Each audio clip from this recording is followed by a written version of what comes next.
Welcome to O Talkin' with Dave. Put your hands together for the pastor of positivity whose glass is always at least half full. Here's Dave.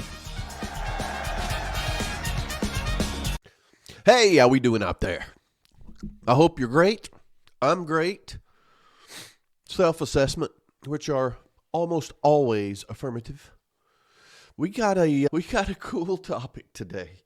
I've been told that I've been a little serious lately, and I'm just talking about what you guys want to, but I also have been around a lot of friends I haven't been around in a while, 6-7 months, and oh, the laughter.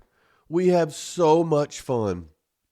And what we noticed is we were it was an area where there's, in Southern California where you have a lot of different people from all over the world. They had a Chive TV. They had a bunch of TVs, but one of them was like a Chive TV where I don't know if I'm saying it, but it's where they show different falls and accidents or whatever. And it is hilarious. And I looked around and everybody was laughing. Everybody, no matter where they're from. Funny is a language that we all speak. And I had more fun watching people laughing at the content than the content itself. So you ever notice how you don't have to speak the same language but some things are universally funny in any culture? What are the chances of that? Is there anything else that way? You could probably go the other way. Some things are sad in any culture. I don't know. I'm not going to talk about that for sure. But a man slipping on ice, universally hilarious.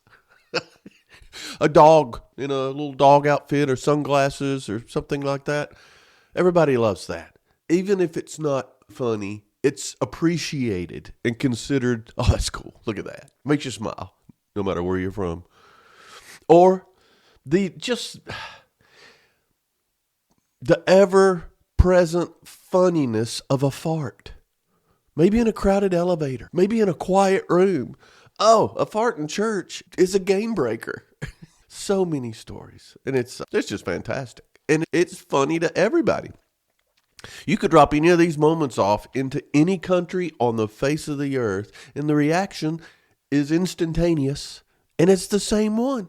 A quick inhale, a snort, maybe. If you can get a snort, now that's funny. You get extra points for snorts. And usually that comes from just something spontaneous and helpless. Your powers of resistance are helpless against the laugh. Because that spontaneousness is it's too human for a human to control. And I love it. I love it. I was raised with laughter. My mom loved to laugh, and she was really a funny person. She didn't try to be. She was the one that laughed at everybody else. My dad was hilarious, a dry humor. And I loved it when I could make him laugh. That was the goal. He taught me how to be funny with words or facial expressions or deeds. He would turn the TV off when me and my buddies were watching TV on his way out the door. We were just sitting there in silence. That's funny. Now, some of those may not be funny in any language, but that's what groomed my love of humor. But the beauty of humor is it is universal, and things that make you laugh, and if it makes everybody laugh, that's in our wiring. I believe it. If some guy in, I don't know, Scandinavia, the only other thing we'd have in common is probably the love of black metal. But we see that and we both laugh at it. That's the connection. We may fight over politics or religion or whose turn it is to talk even. But nobody's going to argue with how funny it is when somebody waves back at the wrong person. Oh, so many times. I used to mow lawns all over the place. And this lady who I knew from church, she's a lot older than me. At this time, I'm, I don't know, a young teen, if that. And I knew this couple, I knew their grandkids, but I'd never really talked to them before. And I was cutting the grass across the street. And I look over there, and Miss Katie was just waving. And so I wave back, and then I come back around, and she's over on the window next to the door waving at me. I'm like, what are you doing? So I wave back. And finally, she comes out of the house. I'm cutting the grass across the street. Comes out of the house, walks over to me. So I turned the mower off. She said, David, I'm sorry I'm distracting you, but I'm not waving at you. I'm washing my windows. Hilarious. I love it. And it's so organic. I'm a shy kid, so I was a little bit embarrassed. So from then on, anytime I would cut that, it's Miss Tubbs' yard, or a big yard. Anytime I would see her anywhere, we would both wave like we were washing a window. But the humor of it it's fantastic. Every culture has its own music and food, even their own god. Or gods.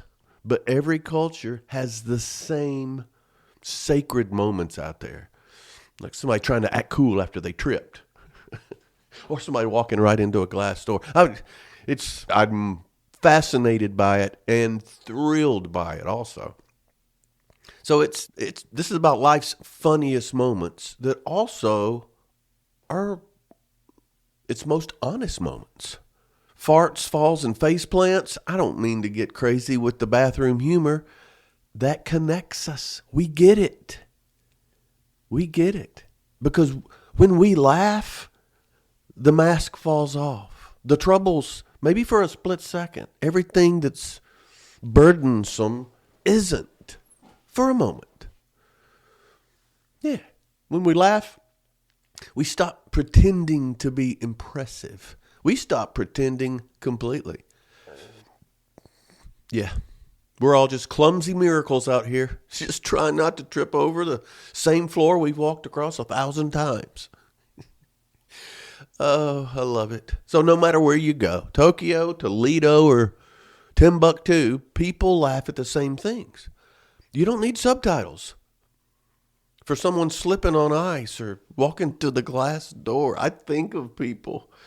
Oh, my nephew Samuel, he walked through, and in the South you have bugs, so you'll have a sliding door open and then pull a screen door over to keep the bugs out, but you still get the air. One Thanksgiving, he walked right through that screen door. He's a tall dude, but this is when he was young. Thank goodness the glass door wasn't closed. He would have concussed himself. But he walked right through that screen door, and it came off the hinges, and he was holding it. And we were lucky enough to be there and see that every time.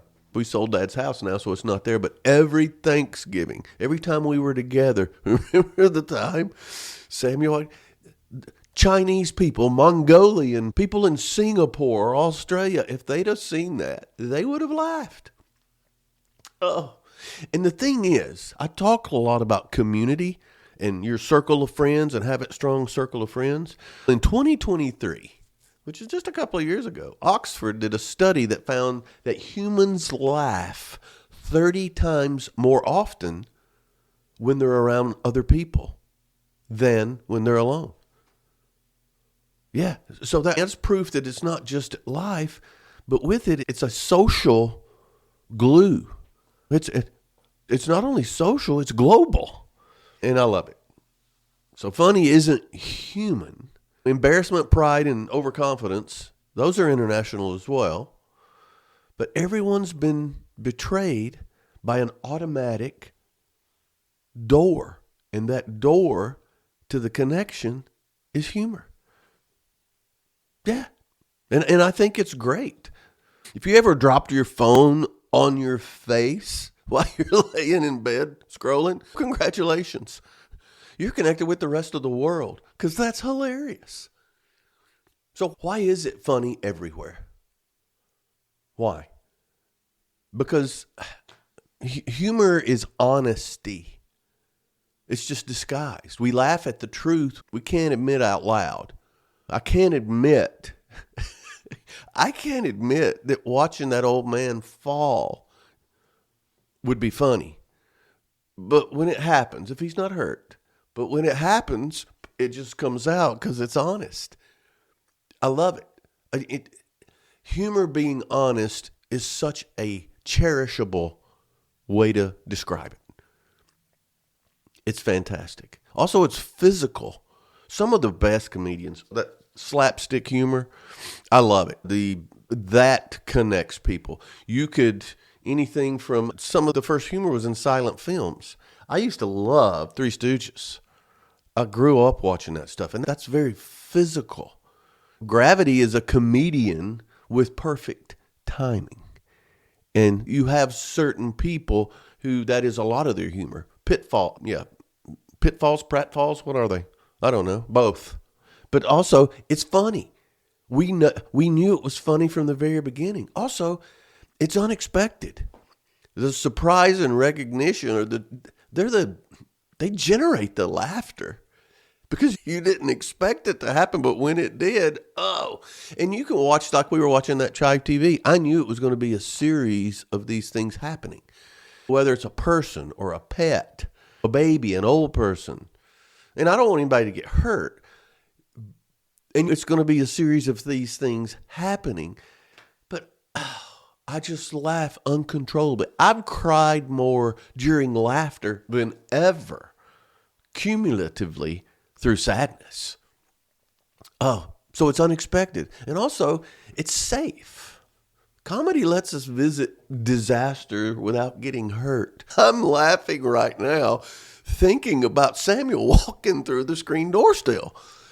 It's fantastic. And I think, it's honest, it's physical, it's unexpected, and it's safe in chaos because you're not in the middle of it. But I think the best thing about it is, and why it's funny everywhere, is because it's shared. It's shared. And when we laugh, we're basically saying, yeah, I've done that too. And so have you. And so have you. It is so good. And it's so healthy. And when you do it with other people, you're going to laugh 30 times more.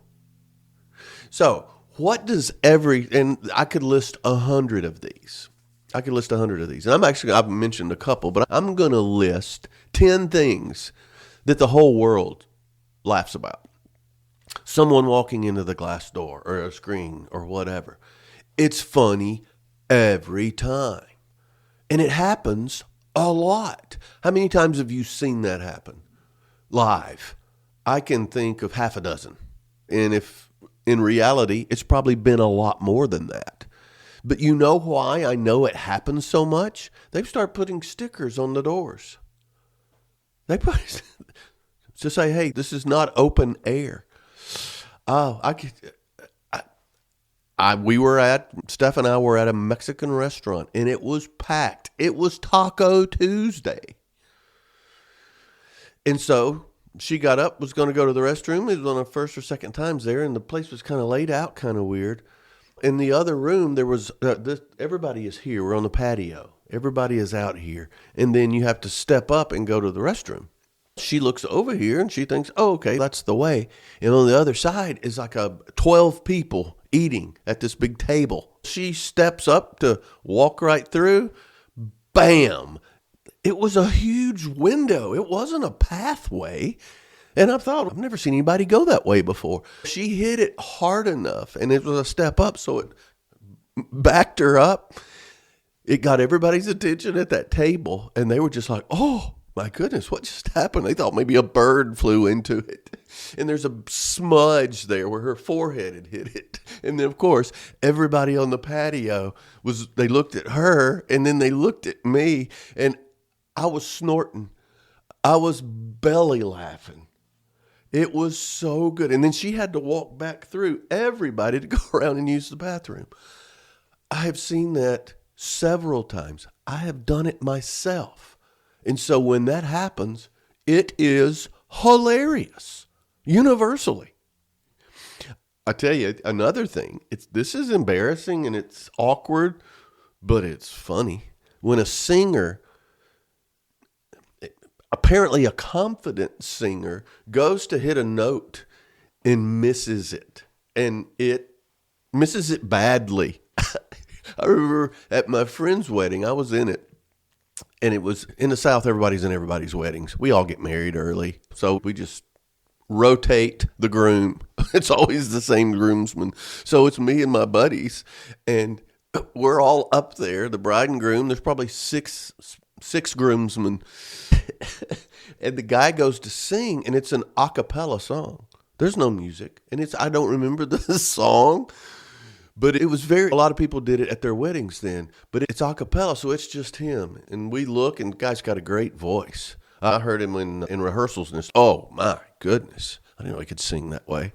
But he stands up, and he's ready to just nail it, and it's fa, fa. He cannot find that note because it's a cappella. There's no piano hitting that note, and he struggled.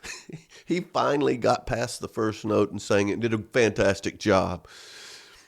But you had 6 groomsmen and half the church, girding our loins to not just totally dismantle the service. And then every time we're together, me and some of those people, we'll mention, remember at Jason's wedding when Tom couldn't hit that note?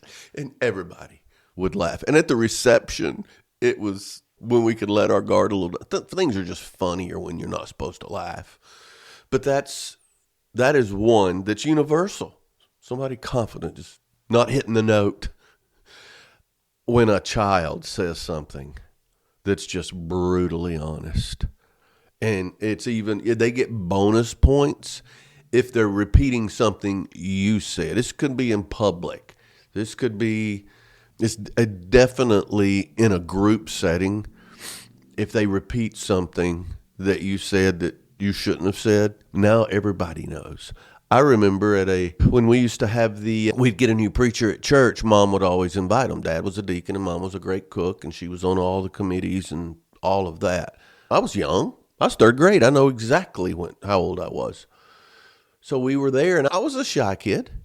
I didn't talk a lot, especially in groups. Oh my goodness, I don't even know these people. It's the preacher and his wife and me, Mom and Dad, and Debbie and Denise. There's 7 of us around the table. Had to put the 2 leaves in the table to make it big enough for all of us. I learned a new word at school that day. And right there in front of Mom and Dad, the preacher and God and everybody, I asked my mom what the F word means, but I said the F word. I mispronounced it, but it was clear enough that everybody knew what I was talking about. Oh, that was not funny at the moment, but I have told that story ever since I was in the 3rd grade. No, I didn't tell it for a couple of years because the trauma that it caused my mom. But I've told that story for 50 years, and it's always funny. But a kid calling it like he sees it, that is funny. That is funny. I talked about the fart earlier. A fart is always funny, unless it's you and it's a shart, and then it's funny later. But just the sound. I mean, it established the whoopee cushion industry, but it's always funny. And I've noticed, no matter where you're from, but also no matter your age or your level of sophistication, a fart in a quiet room is always funny. And if you don't think so, next time it happens, you watch. You're going to laugh at the fart or people's reaction to it. It can't not be funny. Universally. Interplanetary. I love it. I think it's great. Oh, and it happens when it's not supposed to. When people trip, and then their reaction. Say they don't go all the way down. They don't fall all the way down, but they trip. And first thing they do, look around. See who saw them. It's great. And it's universal. And they act normal. And I love it when they act normal and they don't think they were spotted. And I mention it. In New Orleans, which I'm taking the family to New Orleans in June. Already got it planned. Oh, it's going to be fantastic. One of my favorite cities. I haven't been in a few years now. I used to go every month. But the streets there, they've settled. The sidewalks aren't flat. They're all from the weather and just, all of the decadence and deviance, a lot of cobblestones there. People trip all the time, partially because they're drunk, but also it's uneven and unstable. And I just love to sit back and watch people because it's going to happen once an hour at least. And it is hilarious. And if you see people, other people just sitting around because you walk a lot. So there's a lot of benches you can sit on. There's a lot of flowers and gardens, and it's beautiful. And the wafting, it goes from stale ass smell to wonderful Cajun food smell. Just constantly. So you just sit around. You sit around and wait to get hungry again, I think. But anyway, you just watch and people sitting around. And then when somebody does it, you'll look to see if the other people sitting around saw it. And you're just laughing. And it's fantastic. It's great. Oh, another universal is when a friend gets caught pretending to understand. Yeah. And they do this, and no matter what the language is, you'll see them. They got the bobblehead going. Yeah. You know it. You can tell. You don't even know what they're saying. Well, that's what that guy's doing because his eyes are glazed over. He can't get a word in edgewise. That is funny, and I love to call people on it. I love to go, hey, I didn't understand that. Can you tell me what he said? Oh, no. It's hilarious. Yep. Or technology failing at the worst time. You're trying to check in for a plane, or you're trying to do something on your computer. And it's horrible when it happens to you, but the reaction of everybody around, just the pandemonium, everybody's experienced it. And it's funny. Pets. I said earlier, pets and babies and old people, whatever. But when pets are acting like people, and this doesn't have to be hilariously funny, but it is cute and makes you smile. And whether they're dressed a certain way, or they learn to do certain things, or make certain noises, or have mannerisms. I've had boxers for the last 15, 20 years, and they're like people. And then you put a pair of glasses on them, or put a pair of glasses on their butt. Oh, their little tail serves as the nose. Just about every breed of dog or pet, when they're a puppy, they're just adorable. In anything they do, you're already in a good mood. So they don't have to do much. That's like a baby when it makes a noise or smiles when it's little. Over the moon. I love it. People sneezes in reaction to sneezes. It's crazy. My mom had a sneeze that you could hear all around the neighborhood. I remember when we moved to San Diego, the lady across the street sneezed like my mom. We could hear her in the house from her house. It's not necessarily funny, but the reaction to someone who never saw my mom sneeze or heard her sneeze scared the crap out of them. But then I'm in a lot of airports and bars and restaurants and all this stuff, and somebody will sneeze and they'll have a real distinct one, and you'll look around and people will smile or something. The winner is, and I'm sorry, ladies, but when ladies get to the point to where they can't sneeze without wetting themselves, bonus points for that. And their reaction to it is, oh no. And some will actually put their hand, oh no. Or if somebody's sneezing mid-sentence and all of a sudden it just hits them. The annoying ones, which some people don't think is funny at all, and I really don't either because I used to do it, is like allergy sneezes. We have to sneeze like 20 times to get it out of your system. But sneezes can be very funny. And then another one that is international. When somebody goes in the wrong restroom and realizes it. Oh my goodness. I have been in the women's restroom and walk in and where are the urinals? I got to go. And then while you're in there, you realize, oh no, there's a dispenser we don't have in mind. They probably do now, but I'm in the women's restroom. How do I get out of here? And to come out and see the people around looking and laughing because they saw me go in and they're like, I'm going to hang around just to see. I'm going to wait till that guy comes out. And there's times I've had to go in the women's restroom to retrieve a female friend of mine. Yeah, there's been that one. But women go in the men's because they go in and they know immediately because there's a line of urinals. It's like, oh, and come back out. It's hilarious. There's so many things.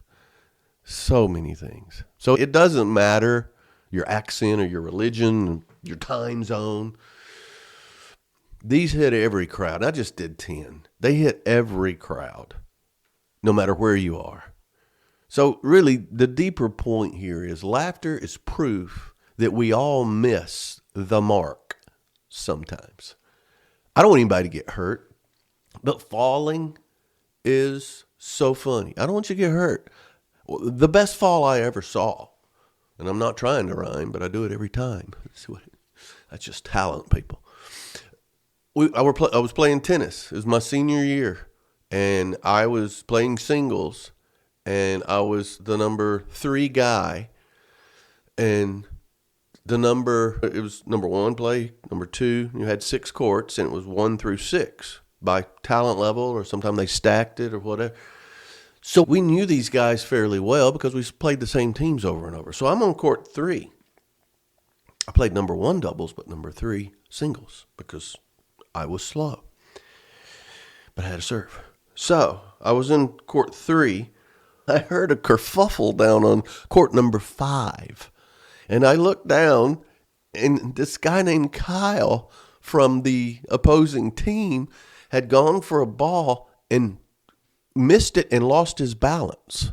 Kyle was a funny-looking guy anyway. He was short, very pale, so when he was outside a lot, he would burn. But when he exerted himself, his face would turn beet red. And he's a white guy, but he's got a fro. And he didn't keep it tight. When he was playing tennis, it got floopy on him. He fell all the way off of his court, across the number 4 court while they are playing, and crashed into my net, physically crashed into my net, head over heels on court 3. I don't remember anything after that. Everybody saw it because he fell for so long, and the whole time you've got this cartoon character that looked like one of those trolls that you put on a pencil and do that with his hair going crazy. That is the funniest fall I've ever seen. A close number 2 basically is on a tennis court again. My wife was playing doubles, women's doubles, and me and the kids went to watch her. And this woman who always got on her nerves, I don't know why, she wasn't a funny woman, and she was a bit hateful, I would say. I think that rubbed off on my wife. But anyway, the ball comes across the net, and her name was Jimmy, a woman named Jimmy. And she goes up to hit it and lunges and misses the ball, falls and catches her neck on the net. Jimmy hung herself right in front of me and the kids. And we are just the 3 of us. We're the only 3 watching it. And it's obvious what we're doing. We're laughing. I just pulled my kids in, and we all laughed and shook for a little bit. And we still talk about that. I could text them right now, and we'd see how long it takes for them to, I'm going to do it just for fun. So it's very unprofessional. But I'm curious.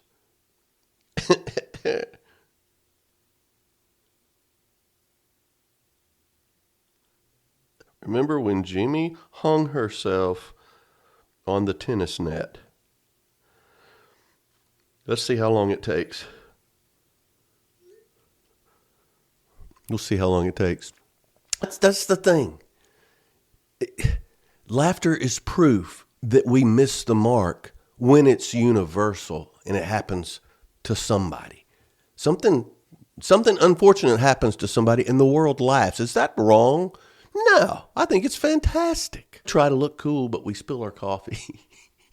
I had a boss one time, got a brand new laptop, and we were going to the office, and he stopped we got some coffee.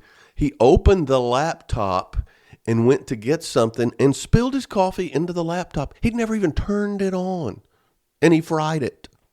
And another boss got a new phone, and he was talking on his phone, and he had his cup of coffee, and he went to do something, and a phone slipped from his chin into his coffee and fried the phone.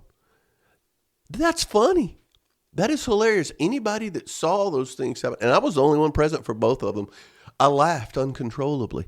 The world saw that, they would laugh.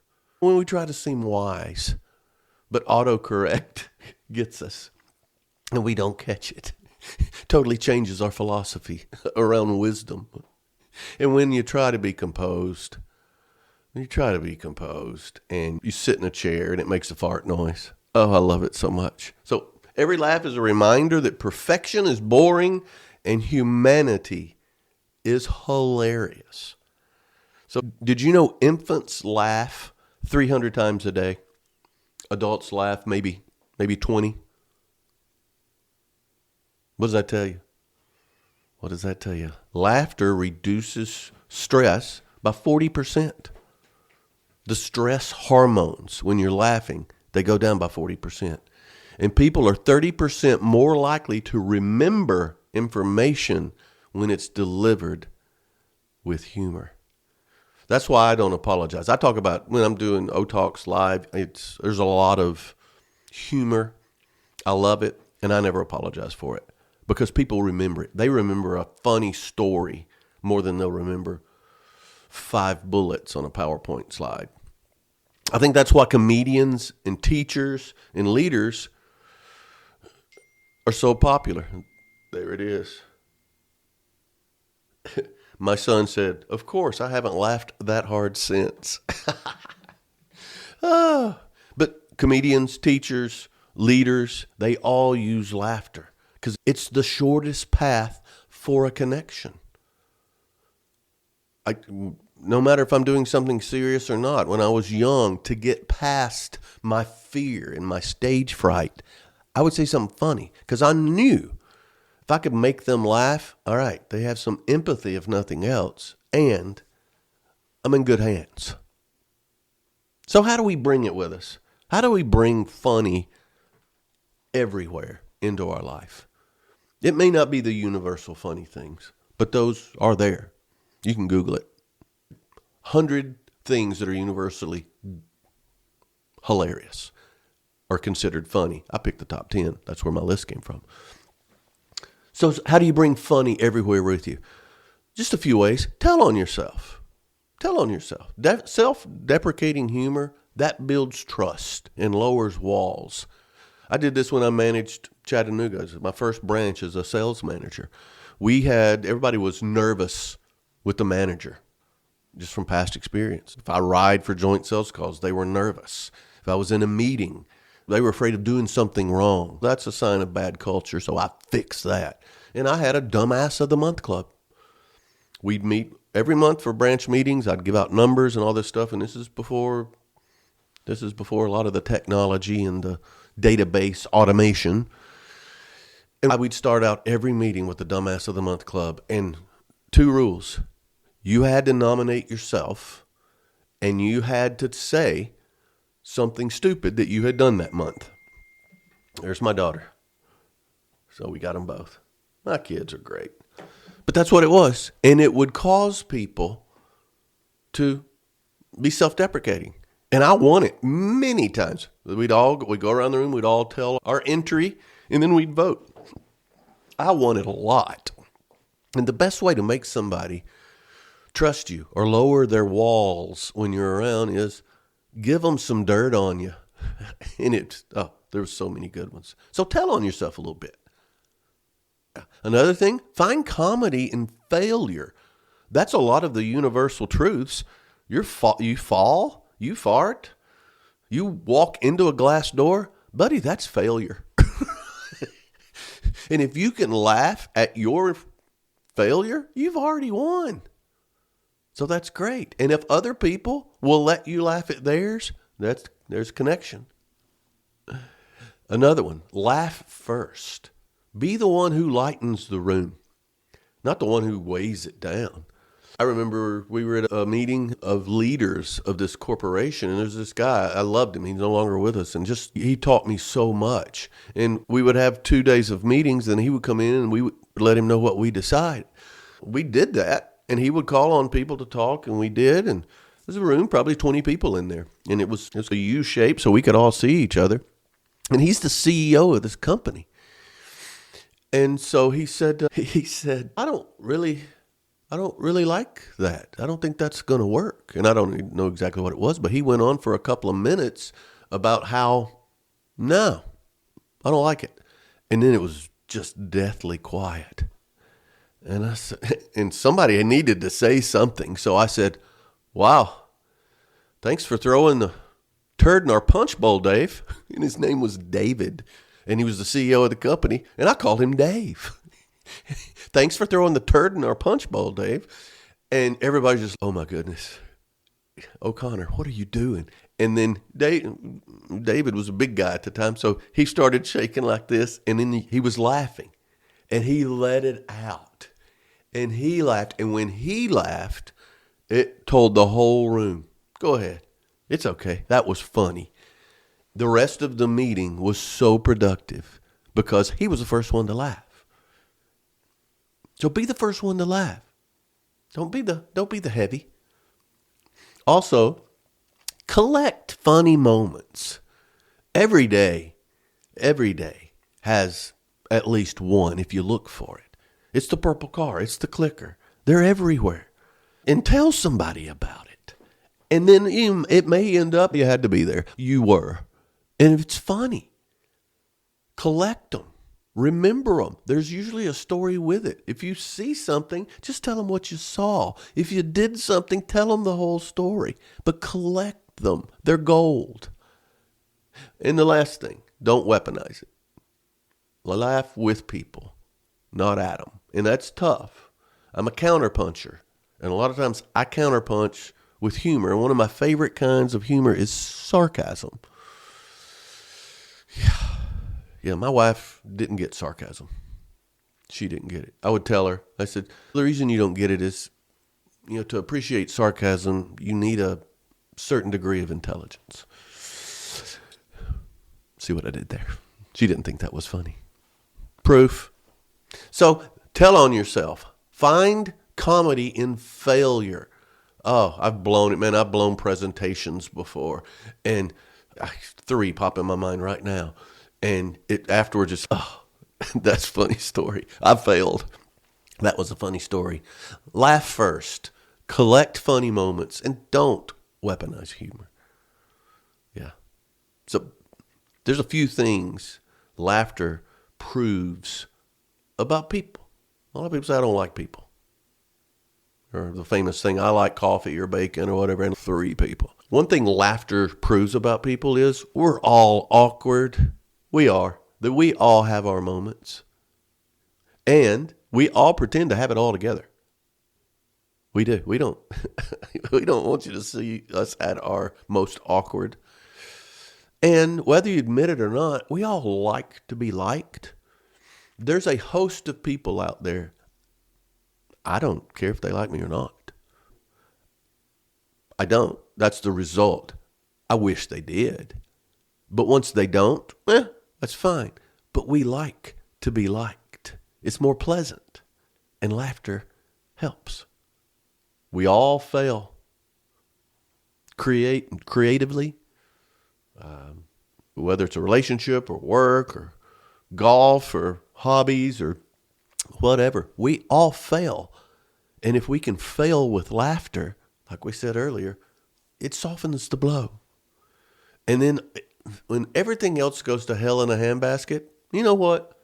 We also, because of laughter, we recover. Eventually, we recover. And that's a wonderful thing.